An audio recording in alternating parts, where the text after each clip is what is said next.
అది ఓన్లీ రామ్ గోపాల్ వర్మ గారి సినిమాల్లోనే లేదనుకుంటాను కదా, హీరోయిన్స్ ని గ్లామరస్ గా చూపించడం అన్న ట్రెండ్ అప్పుడు రాఘవేంద్రరావు గారి సినిమాల నుంచి అదేనమ్మా స్టార్ట్ అయింది. అదే అంటున్నానే, రాఘవేంద్రరావు గారు సినిమాల నుంచి హీరోయిన్లకి వ్యాంపులకు వేసే డ్రెస్సులు వేయటం సాంగుల్లో రాఘవేంద్రరావు పీరియడ్ ముందు ఇలాంటి బోల్డ్ ఎవరేమనుకున్నా సరే, రాఘవేంద్రరావు గారు ఈ జమానా స్టార్ట్ అయ్యేంతమంది వరకు హీరోయిన్లు పొందికగా చక్కగా ఉండేవారు.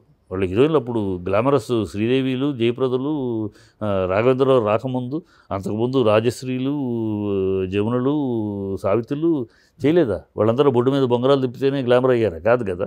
అలాగే ఉన్నారు. కానీ రాఘవేంద్రరావు పీరియడ్ జమానా స్టార్ట్ అయినాక ఏమైందంటే, ఆ సంసారపక్షమైన హీరోయిన్ ఇలాంటి డ్రెస్సులు వేయాలంటే వ్యాంపులు, విజయలలిత, హాలము ఇలాంటి వాళ్ళకి వేసేవాళ్ళం.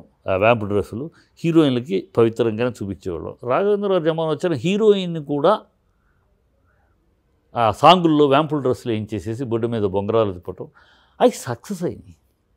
సక్సెస్ అయ్యటంతో ఆ వెర్రి కాస్త పెరిగి మర్రి చెట్టయి ఇవాళ ఇప్పదీసి చూపించటమే హీరోయిన్ అయింది. అర్థమైందని అంటే ఆ ట్రెండ్ అలా వెళ్ళింది, అది సక్సెస్ అవటం. దీంట్లో భాగస్వాములు ప్రేక్షకులు కూడా అలాంటి సినిమాలని, అలాంటి పాటల్ని హారతులు పట్టారు.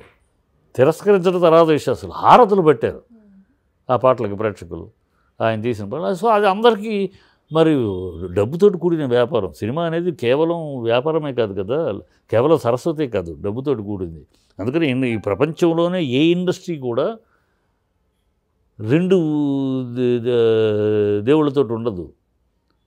అందరికీ మిగతా ఇండస్ట్రీలో ఎందుకంటే వాళ్ళకి లక్ష్మి ఉంటే చాలు, అంటే డబ్బు ఉంటే చాలు, వాళ్ళు వ్యాపారం చేసుకుంటూ పోదు. ఒక్క సినిమా ఇండస్ట్రీనే, ప్రపంచం యావత్తు ఒక్క సినిమా ఇండస్ట్రీనే లక్ష్మి సరస్వతి ఇద్దరిని సమాంతరంగా గౌరవించి పూజించవలసిన ఇండస్ట్రీ. ఇక్కడ సరస్వతిని ఎంత గౌరవిస్తామో, సరస్వతికి ఎంత విలువిస్తామో, ఆ క్రియేటివిటీ, ఆ స్క్రిప్ట్ దానికి ఎంత విలువిస్తామో, డబ్బుకు కూడా అంత విలువ ఇవ్వాలి. ఎందుకంటే కాస్టులతో కూడిన విషయం. ఇవాళ మరీను ఆ రోజుల కన్నా ఇప్పుడు ఇంకా మరీను విపరీతమైన కాస్టు, ప్రధానికి cost making days number of పెరగటము అట్లా అయిపోయింది. టెక్నాలజీ పెరిగినాక తగ్గాల్సి, టెక్నాలజీ వల్ల ఇంకా డేట్లు ఎక్కువ అవుతుంది.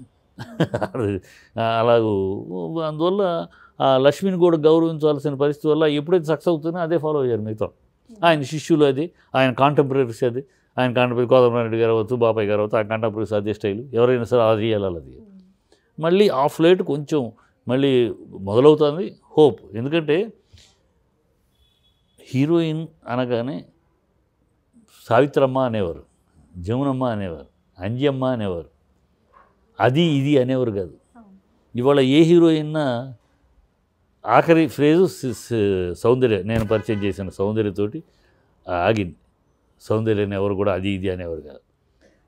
సౌందర్య ఒకటే, ఆ తర్వాత చెప్తా. సౌందర్య ఒకటే ఆ కట్టుబడి ఉంది. నేను మొదటి రోజు మేకప్ వేయించి అమ్మాయితో ఇప్పుడు ఏం చెప్పాను ఆ మాటలు కట్టుబడి ఉంది. అందుకనే ఆ విషయాలు తర్వాత చెప్తా. మళ్ళీ ఈ అమ్మాయితో ఆగిపోయింది. హీరోయిన్ అమ్మ, తల్లి, చెల్లి అనే మాటలు పోయినాయి, అది ఇది అనే మాటలు వచ్చాయి. అది ఇది అని ఇవాళ ఏ హీరోయిన్ అది అంటారు తప్పితే ఆవిడ, ఆమె అంటున్నారు. ఎదురుకుండా ఉన్నోళ్ళు మాట్లాడారు, వెనకాలకి వెళ్ళగానే అదే ఇట్లా మాట్లాడే స్థితికి హీరోయిన్లు దిగజారంటే వాళ్ళ తప్పు కాదు, వాళ్ళని మనం ఎక్స్పోజ్ చేస్తున్నది. హీరోయినే సమాజంలో ఉన్నాయి. సమాజంలో మనం ఏంటి, హీరోయిన్ అంటే ఏంటి, సమాజంలో సంస్కారవంతమైన ఇది. వ్యాంప్ అంటే ఏంటి, సమాజంలో ఉన్న అదర్ క్యారెక్టర్స్ ఉన్నారు, ఆడవాళ్ళలో ఉన్నారు కదా. అలాగే మొగాళ్ళలో హీరో విలను ఈ మనం ప్రతిబింబిస్తున్నాం సమాజంలో. ఈ ప్రతిబింబిస్తున్నప్పుడు ఆ వ్యాంపు వ్యక్తిత్వాలు ఉన్న వాళ్ళని ఎలాగ ప్రతిబింబిస్తున్నామో ఈ సంసారపక్షమైన అలాగే ప్రతిబింబించాలి. వీళ్ళకి కూడా వ్యాంపు కలరింగ్ ఎందుకు ఇవ్వటము, అది మనం చేస్తున్న పొరపాటు. ఇలాంటి ఇంట్రెస్టింగ్ వీడియోస్ కోసం తప్పకుండా మా ఛానల్ని సబ్స్క్రైబ్ చేయండి.